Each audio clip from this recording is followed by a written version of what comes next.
What the fuck is up, gamers? Welcome to episode number 20 of the Great Ace Attorney Chronicles. In the last episode, we tried to figure out who was sitting in the spot that we couldn't see. And I did in fact Google it, because there was no shot I was getting it. I mean, eventually I'd get it, but it's a waste of time. If I'm just gonna trial and error, I might as well look it up, you know. So on the night of the murder, it was Magnus McGilded, is who it was. Take that! The passenger in the enclosed cabin that the witnesses on the roof deck failed to see has to have been Mr. Magnus McGilded, which honestly makes sense, because they had to have seen the murderer, which means they couldn't have seen him. Mick! Mr. McGilded? What are you talking about, counsel?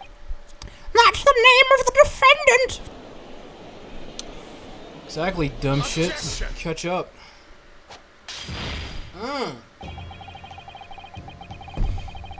If I desecrate this chamber by smashing my hollow chalice, do forgive the discourtesy.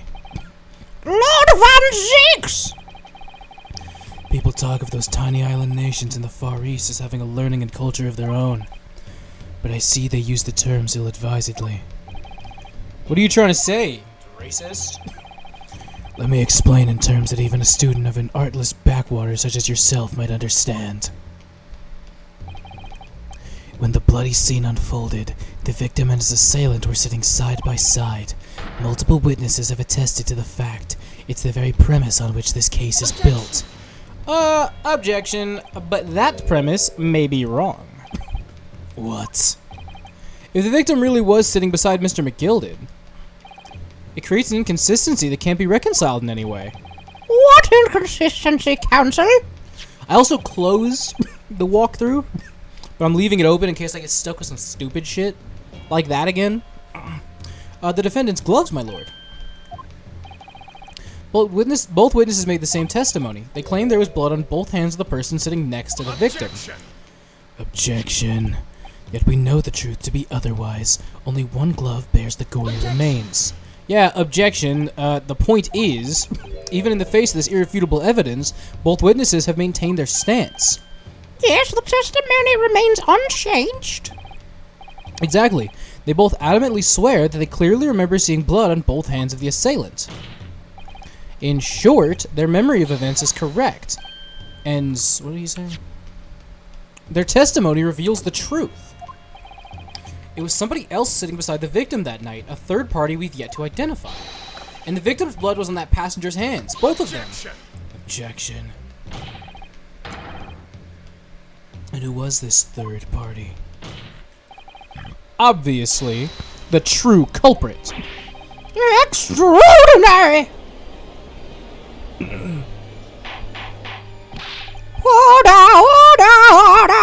What exactly are you postulating?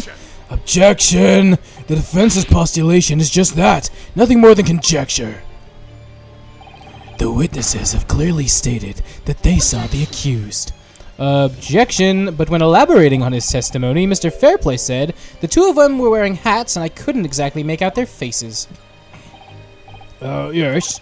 And the tops of their heads were obscured by the roof. I could see the rest of them now. Yes, that's right. Above gents, we most certainly had it. Hatters do tend to notice such things, sir. And what particular styles of hat did the two gentlemen sport, Mr. First? Oh, I'm afraid I don't remember. And you call yourself a hatter? He is an apprentice. The style of hat makes no difference. There was no third passenger in that cabin. How can you be so sure? Because if there had been, the accused Mr. McGilded would have undoubtedly offered to depose the fact. Unless, that is, you're proposing an even more preposterous explanation. The accused failed even to notice the presence of the true culprit in the very cabin in which he traveled. But doesn't he say that he gets sleepy? So isn't the idea that he fell asleep, woke up? He's right. If there was another person traveling in the enclosed cabin of the omnibus, it's inconceivable that Mr. McGilded would have been unaware of it. Order! There's clearly a simple solution to this problem. Bring the accused, Mr. McGilded, to the stand. Well, what say you, counsel? The prosecution objects, my lord. On what grounds? As a suspect, he will have already made a full statement to the police. But what if there's some reason why he's unable to speak freely? Magnus McGilded is no uneducated ruffian. Ugh.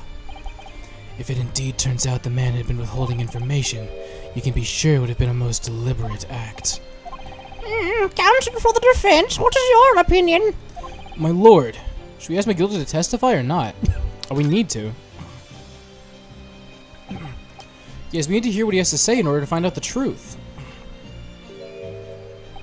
The defense would like to call Mr. McGilded to the stand. In that case, I would like to hear the opinion of the jury.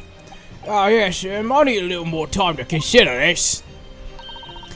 If you ask me, I think we should hear what Mr. McGilded has to say. Get the man out here, I say! It would be utterly illogical not to hear his testimony. When something needs doing, get it done. That's how I run things at the guild. Hearing what the patron of me favourite little park has to say? Oh yes, that would be lovely.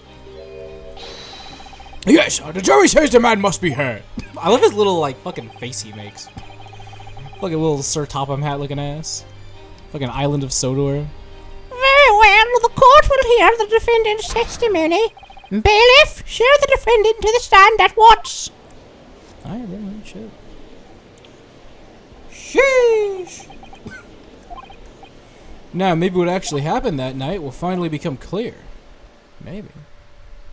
Who's to say? Let proceedings be resumed.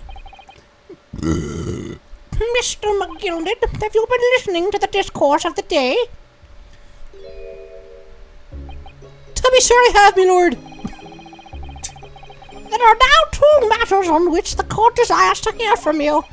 The first is whether or not there was a third party with you in the omnibus cabin as proposed by the defense.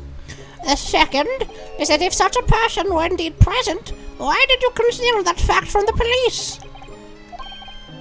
A begad no, 'tis not in me nature to hide anything at all. Just answer the questions, please.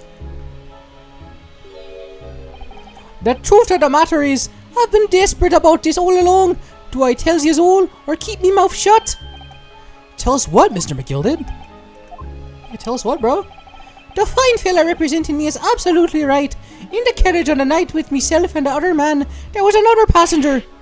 It's true. Aye, and 'twas me who helped the little urchin get away after it all happened. You what? Dude, that's crazy.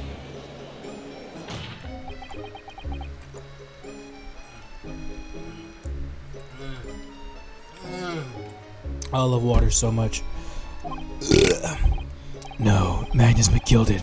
That convenient excuse can't save you now. I'm truly sorry, so I am, Lord Van Zeeks. I'm sure you wanted to know why I said nothing when I was taken in by the police. I do be having a very good reason, I assure you. Which was? Well, the little child was just in the wrong place at the wrong time, and was not in any way involved, you see. What? Wait, what do you say? If the police had known the wee one was there, they'd assume she'd done it. They'd have hauled her into this here courtroom just like myself. I was only trying to spare her that. Young hearts and young minds are easily damaged, my lord. And who was this young child of whom you speak? That I don't know. You don't know? Aye, well, the wee thing just happened to be in the carriage that night. I never saw her before or since. Objection. We've absolutely no reason to believe this man. The prosecution calls for the witness's statements to be disregarded by the court. You know, I wouldn't be surprised if the urchin isn't here in this courtroom as we speak, listening to the proceedings. What? What the fuck was that?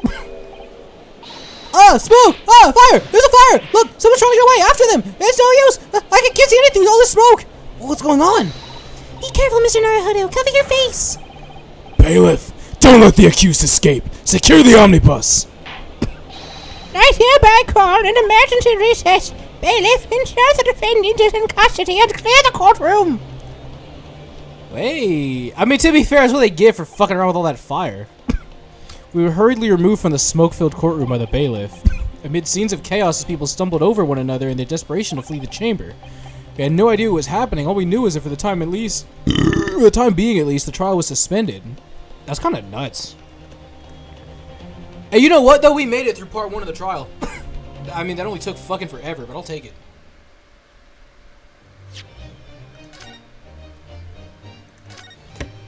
I will absolutely take it. I'm getting real sick of these locked room mysteries though.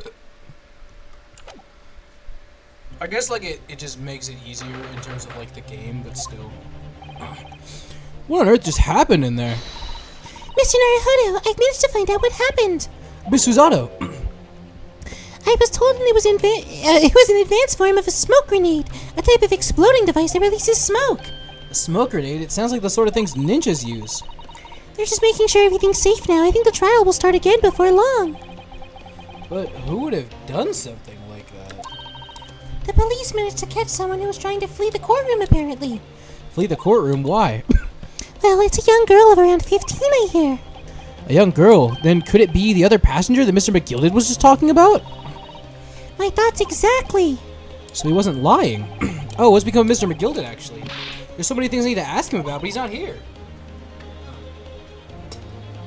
I think he was summoned to the prosecutor's antechamber to answer questions, along with the young girl. Who is she, I wonder? What was she even doing here at the trial? She was taking a huge risk, and for what possible benefit to herself? There's another matter that's troubling me. What's that? The 20 pence. According to the coachman, Mr. Beppo, you took 4 passengers that night at a fare of 5 pence each. That comes to a total of 20 pence exactly. But now it seems there were in fact 5 passengers. Which means the figures don't seem to add up again. She's right, this is strange. Counsel for the defense, kindly proceed into the courtroom. The trial will recommence in 5 minutes. Oh, thank you, officer. We're going straight away. Well, whoever she is, I imagine this young girl will be asked to take the stand and testify now. I really can't imagine what she's going to say, but it could alter the whole direction of the trial. Well, no, soon enough, Miss Susato. Yes. Alright, bro. Fuck it. Wait. A young girl of 15, you don't think it's... You don't... Dog. You don't think... There's a young girl next to Mr. McGilded. Look. She must have been the one who caused the disturbance before. No, there's no way. She went to jail. Well, after that rather eventful recess, the court will now resume the trial of Mr. Magnus McGilded. Now then, Lord Van Zeeks. My lord. I believe you've established the cause of this smoke which veiled proceedings earlier. Seems to have been an advanced type of smoke grenade, of the sort typically employed by the army. Good gracious, the army? What in the devil's name? It was an elaborate attempt pulled by a young girl to cloak her escape from the public gallery, but she was caught. And now occupies the stand. Your name, girl? Are you responsible for the smoke grenade which induced such pandemonium here in my court? I swear to God if that's Nicolino, bro. What is the meaning of this deplorable behavior? If I may, my lord. Yes, Mr. McGilded? I think perhaps I ought to explain here why it is that wee lass was here in the first place, and why she tried to bolt like that. 'Tis all tied up with the events of last night, so it is. Very well, Mr. McGilded, give your testimony. You will explain to the court exactly how this young woman is involved in the case. What did happen that night? It's not like a defense lawyer needs that information or anything. Yeah, fucking asshole. It's not telling me shit. On the night in question, I took the back seat of the omnibus and promptly nodded off. Then, biggada! A loud thud and a wee scream woke me up with a fair start. There was a fella collapsed on the floor at me feet, so I sat him up on the seat across from me. Then I turned to find out where the stream had come from, and bless my soul, what did I find? There was a child in there, all curled up in a ball, hiding her wee self away.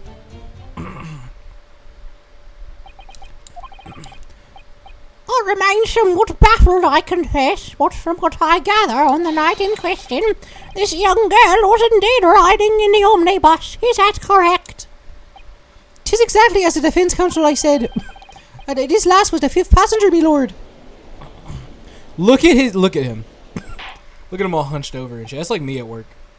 Very well, the defence may now cross-examine the witness. Are you ready, counsel? Yes, my lord. Or rather, no. I have no idea where to start.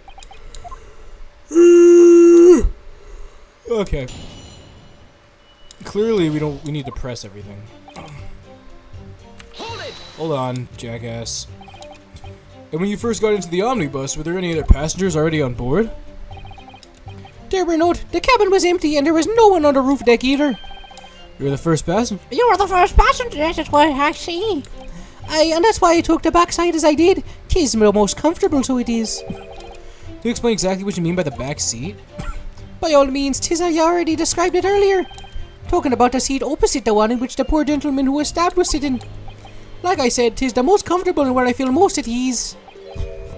And of course, I enjoy gazing through the skylight from time to time as well. Then, bigger! Hold on. What does that mean? A loud thud, you say, and a scream. Aye, that's right. How can I explain it? It was like the sound of someone falling to the ground. That sort of noise. Do you think it was the sound of Mr. Mason falling to the ground, having been stabbed? Well, now, you'll remember I was asleep at the time, so I wouldn't like to say. And when the sound woke me and I opened my eyes, there wasn't a soul to be seen in the carriage, but they fell on the floor. Oh, you didn't see anyone, but at the same moment, you did hear a scream?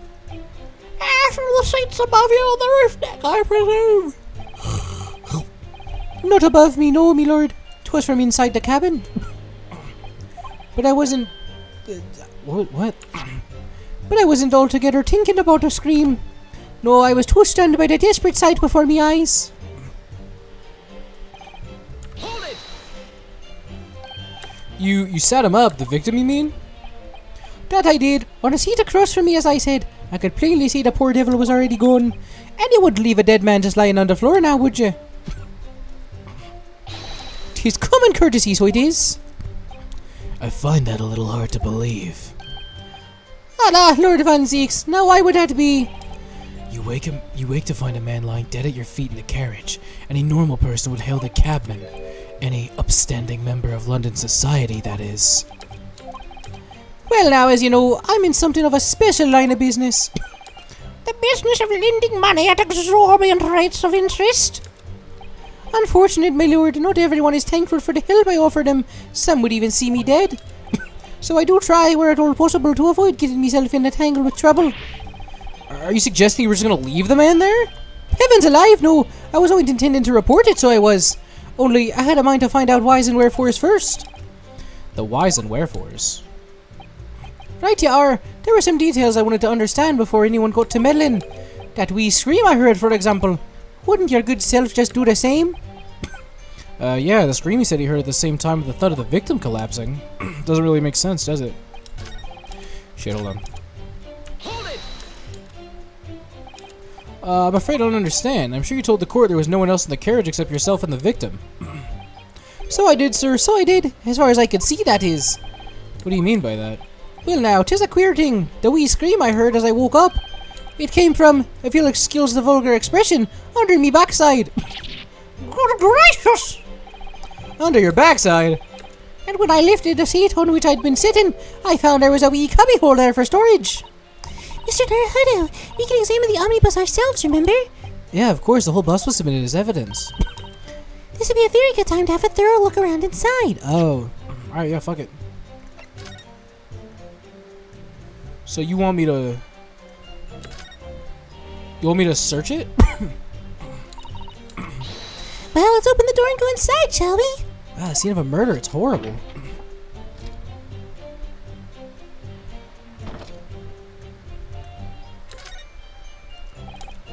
See, as a handle.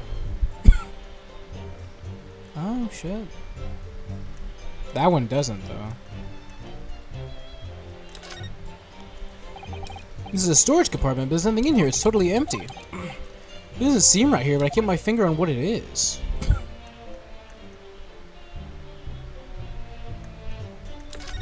What does that say? The Great Exhibition. Crystal Tower. Yeah, cool. Not really what I'm looking for, though.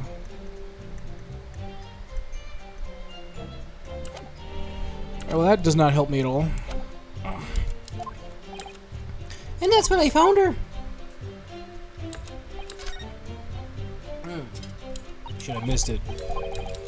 Hold on, I missed it. I missed it. I missed it. Shut up.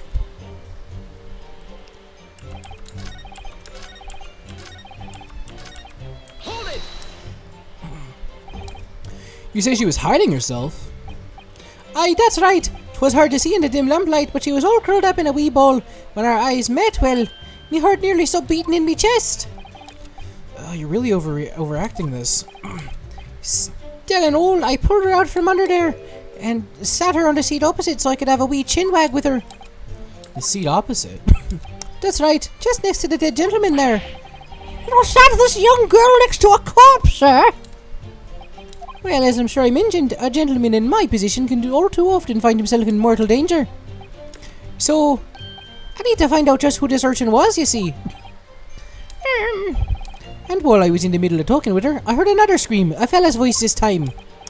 Presumably that scream was Mr. First, who was sitting on the roof deck seats. Right you are again, I'd say, sir. Looking down the skylight, he must have seen this young girl and this gentleman with a knife in his belly. In other words, the previous witnesses did not in fact see what old Mr. McGill what they believed to be yourself, and the victim was in fact this girl and the late Mr. Mason. Aye, me lord. I was, as I think everyone understands now, sat at the back of the carriage out of sight. I mean... Then how did he die?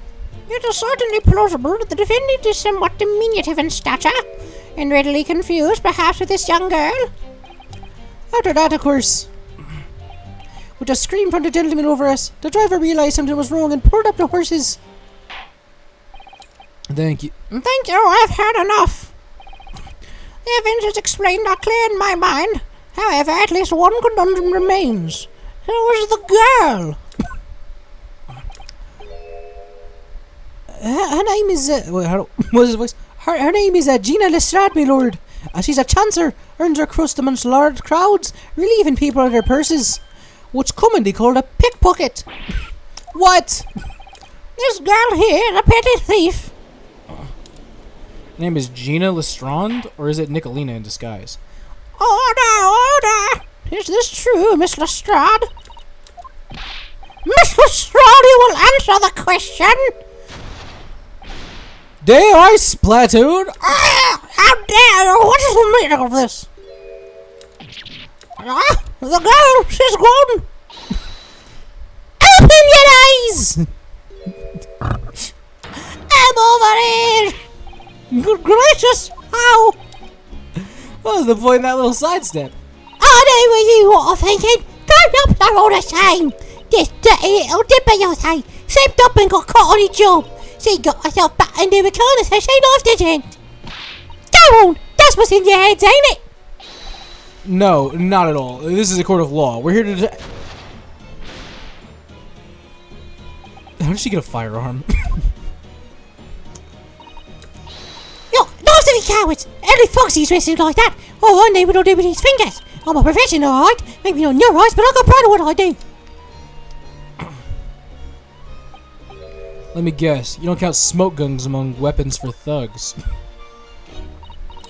Oh, this? Oh, yeah, it was a bag I lifted the other day and I want to keep the 4-wheeler drags. It's nice, isn't it? I like the pink best. And I'm not right for thinking my direction again. Alright, this is getting a little too British for me, dog. So, you admit that you were riding the omnibus on the night in question?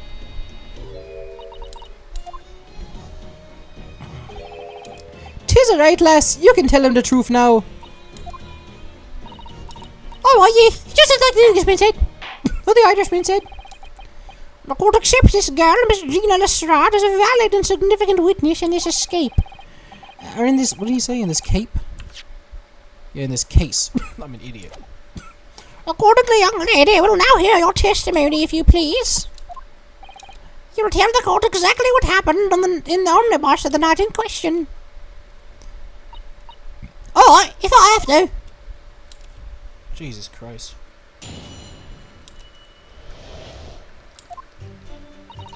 So he snuck his own carriage before he walked up the horses, just like always. But it was right a waste of time. I got nothing to show for my troubles that night. I tell you, I can't see a poor thing in that hiding place. It's pigeon there. Then after a while, it's like bang, and he jumped up me skin, I did, and the scream just came out. It's because of that, this swell family. He didn't let me get away, mind. Heard a bang. Yeah, he let you go. I fail to understand how you let this street urchin go, Mr. McGilded. Oh, 'tis simplicity itself, me lord. You see, she couldn't possibly have killed the other passenger. I know that for a fact. How? As I'm sure I said before, sir.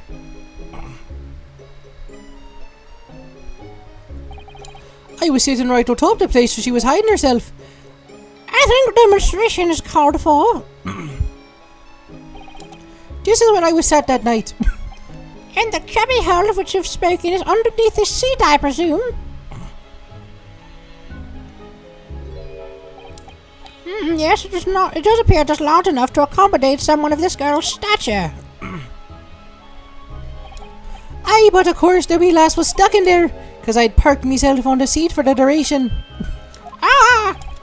So you see, that's why I let the last bolt. I knew if the police found her there, they'd automatically assume she'd done it. But I couldn't live with myself if a young life was ruined all the time I knew she was innocent. It's one that you must have realised our action would result in your own innocence being called into question. Not at all, my lord, not at all. I knew in my own heart I was innocent. So I thought it was worth taking a punt on my own name for the sake of this less fortunate lass. My goodness! What a perfect gentleman! My lord, this is far an example of a man cannot possibly be guilty of a heinous crime like this. I'm ashamed of myself for ever doubting you, sir. Wait, did we hit everybody?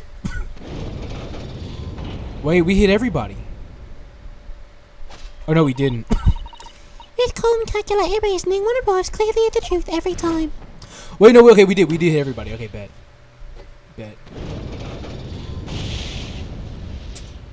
Alright, GG, we won. Saints alive! All 6 members of the jury consensual in their leaning to the verdict of not guilty. Mr. Naruto, this, well, it must mean It must mean what? that we're victorious! We've won? Are you sure? Objection. Alright, put the foot down. If the sight of my iron-heeled Wellington offends, pray do forgive the discourtesy.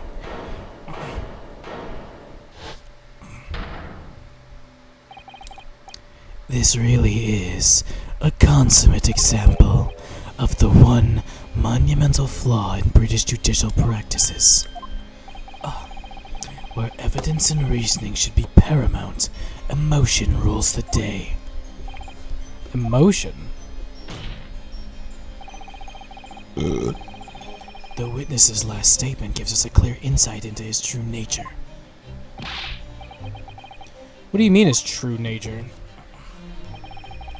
Do you really think Scotland Yard would have made such a glaring omission? Itchy. After the incident, the omnibus was comprehensively searched by officers of the police. Obviously, the interior of this cubbyhole, as the witness put it, was included in their investigation. The compartment under the posterior seat was full of the coachman's belongings. It's noted in black and white here in the police report. Good Lord! The evidence has been tampered with. In order to corroborate Mr. McGilded's story, someone has unlawfully removed everything from under the seat. What? And why didn't I get a copy of this fucking report? Order! Order! How could sort of devious contrivance possibly have been affected, Council? Naturally, we must acknowledge the deficiencies of the constabulary in allowing this to have happened. However, I assure you, when the omnibus was wheeled into the courtroom this morning, the compartment under the seat was not empty. Well, my Nepalese friend. What, me? When the carriage was submitted as evidence, doubtless you examined it in fine detail, as would any self-respecting practitioner of the law. Pray, what did you find the condition of the under-seat compartment to be? Oh, to be sure, this young gentleman will be able to clear this up in a jiffy. Sorry? Go ahead, you tell the court now, fella. How this is an elaborate excuse by the desperate Lord Van Zeeks. Well, Council, do you have something to say on the matter? How am I supposed to answer? What can I say about the state of the compartment of the omnibus? Let me save. It was definitely fucking empty. Because I checked it before we got to this part. But it was so much later in the trial.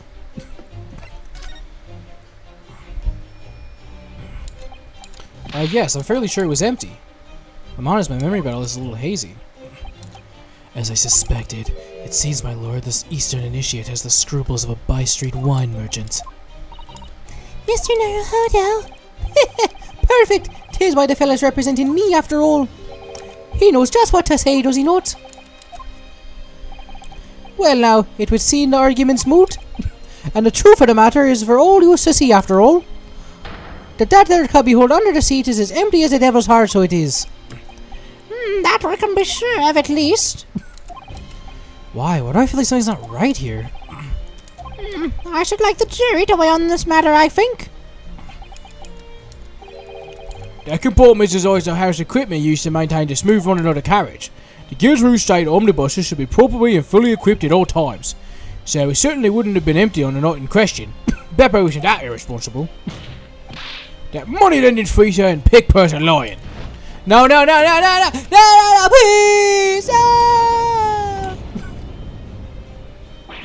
Ah!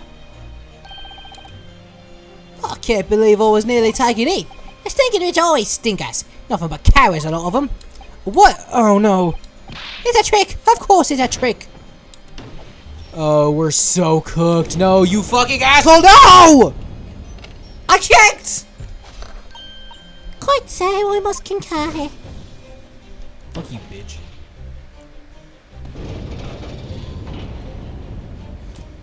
Please. Please. Every time a different truth, it seems. Fuck, you fucking piece of shit! My lord, I humbly exhibit the scales of justice. Clearly a verdict of not guilty at this time would be wholly inappropriate. I fucking hate you. You're a piece of shit, dude. Thank you, Counsel, but before we proceed any further, there's the matter of the outstanding cross-examination. Yeah, I didn't even get to fucking do it. Counsel for the defense, begin your questioning of the witness, please. Yes, my lord. What just happened? The whole balance of the trial just shifted almost beyond recognition. The Reaper of the Bailey's at work, it would seem. God, you're such a douche. Alright, you tricky fucks. Oh, you know what? We're way past. Hold on. I'm gonna end the episode here. In the next episode, I'll figure out what the fuck's going on. Thank you so much for watching. I'll see you next time. Bye.